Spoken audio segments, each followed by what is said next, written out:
Hi, my name is T.G. Trooper, and with me today is Louis.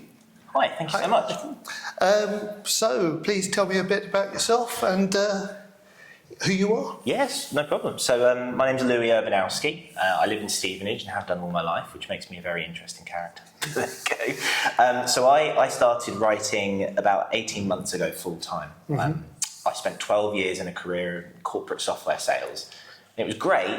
Met my wife, got a house, gonna have a baby together. But I got to the point at my wedding, actually, in Italy, and I was looking out over the hills and I thought, I've got this wrong. I don't want to do this for the rest of my life. I want to follow my passion.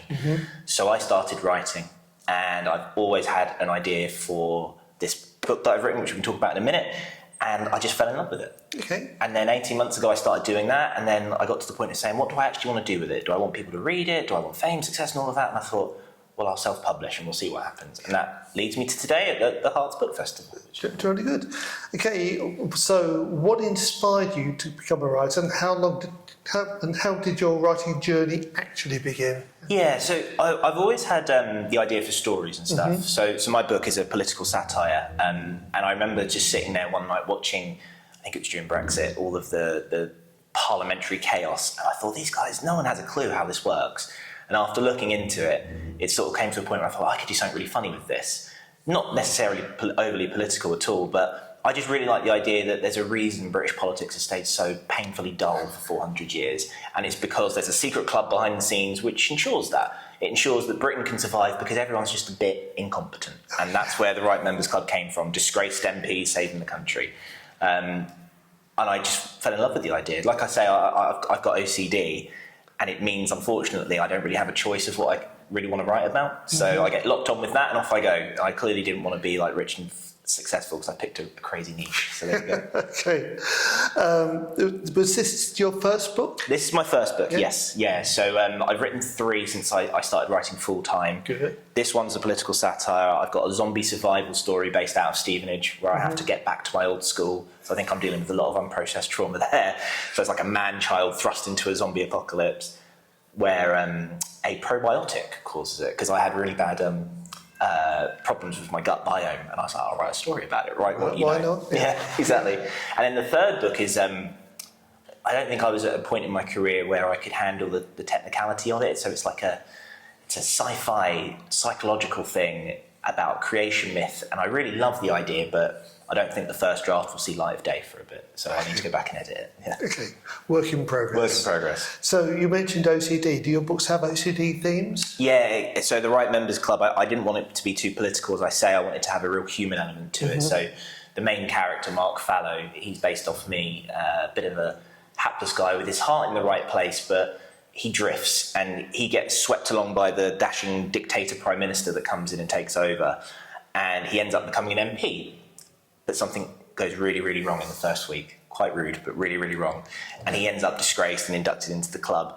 But what I really liked exploring with it, through my own journey with pure obsessional OCD. So a lot of people, when they hear OCD, they think light switches and washing hands, and that is absolutely a form of it. But there's also another form where you have intrusive thoughts, and you're almost locked in your head with them. Some people would call it call to the void. If you've ever been driving and you've thought, oh, what would happen if I just swerved into the middle reservation? It's sort of like that, but they persist. So I wanted to explore what would happen to an MP with OCD that then lost control of the situation and became the story in the national media. What would that look like and feel like as he went through that journey? So yeah, that's one of the main themes throughout the book. Great, good. Well, good that you've written about it. Yeah, that's okay, it's fine. So how's your life changed since you've wrote that? Yeah, that's a really good question actually, wow. So I understand myself more now. I wasn't happy. I wasn't happy at all in the career I was. I was financially successful because selling is good for that, but it felt like it chipped away at my soul a little bit. And I got to the age of 33 when I got married, and I didn't really know who I was. I felt like I was almost putting on a performance every day. And since I've written this, and since I've started meeting more fellow authors and writing in the writing community, and then putting it out there on social media, I've discovered way more about myself, what I care about and what's important to me. And I'm in a much better place, I would say. Yeah, much better. So it's been great. And meeting other authors and finding out that actually they have similar struggles. Yes, 100%. Yeah, down there today, talking to the guys I'm on the table with, it's just, yeah, it's just so rewarding. I think it's just such a nice thing. Yes, it's great. So, do you have an emotional experience that you want readers to walk away with after they finish the book? Do you want it to affect them in any way? I do, yeah, I do. I think it's really scary what's happening right now in our country, and I just want people to know that laughter is a good way out of a lot of things, and that we shouldn't be afraid of what we don't understand. It's right to question things. I think a lot of people would sit here and say, no matter who you vote for, that politics is a bit sterile and a bit stuffy and it doesn't really work for the people. And I would just like people to come away with a different mindset of, let me try and understand why it's like that. Yeah. So, have you finished, what's your most recent book you've actually finished? So the most recent one I've actually finished is the zombie one, so it's called The Milks, and should be out in the next 6 months. And then I'm going to start working on a sequel, which I already know what's going to happen to the Right Members Club. Okay. Is there a character that really kind of clicked with you when you wrote it? Oh, 100%, yeah. So the Prime Minister in this, he's left-wing. I wanted to do something completely different, and he becomes the benevolent, I have to say that word carefully because I struggle with it, benevolent dictator where people love him. And his name's Jackson Pearce. So have you ever seen Love Actually? Yes. And you know Hugh Grant's character in that. So imagine that Prime Minister, but with ruthless ambition and a drive to sweep away all the norms and all the tradition and all the pageantry that goes with Parliament. And he just says, do you know what? We could do this so much better. And then the people go, yeah, do it. And then they look the other way when it comes to democracy. And that's really the heart of the book.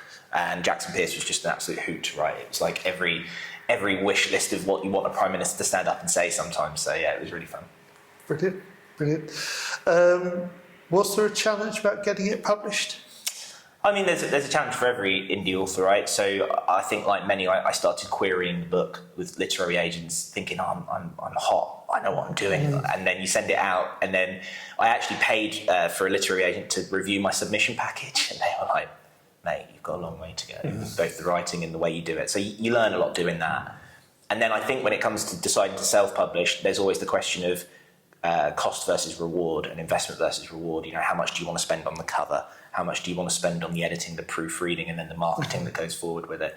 So I think those are all considerations you have to have, because what I find with it is if I didn't market it, it wouldn't have been seen, it wouldn't have been sold. So you have to push it quite hard. So yeah. Okay. Right, tips and advice for other indie authors. Oh, okay.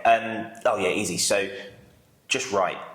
Just start writing. Yep. Just start. Best advice. Because eventually your brain will catch up and your brain will start telling you that you're doing it wrong because you start to learn a bit more about it. The second book and the third book and everything since then has been much harder because you're aware of what good looks like, right? So first one, have a blast. Just write every day. Write whatever you feel. If you think it's funny, put it down. And do not worry too much about who's going to read it. Is it marketable? Is it going to make money? Just write. So that's my tip. Yeah, that's good advice. So where can readers find out more about you, and where can they buy your books? Okay, so I'm on both Instagram and TikTok and Substack, and if you search Urb Right, so it's URB Right, you'll find me on all of those, or the Right Members Club, and my books are available on Amazon. Okay, and there will be links in the description below. Brilliant. So Louis, thank you, Louis. Louis, that's all right, that's okay. Thank you very much.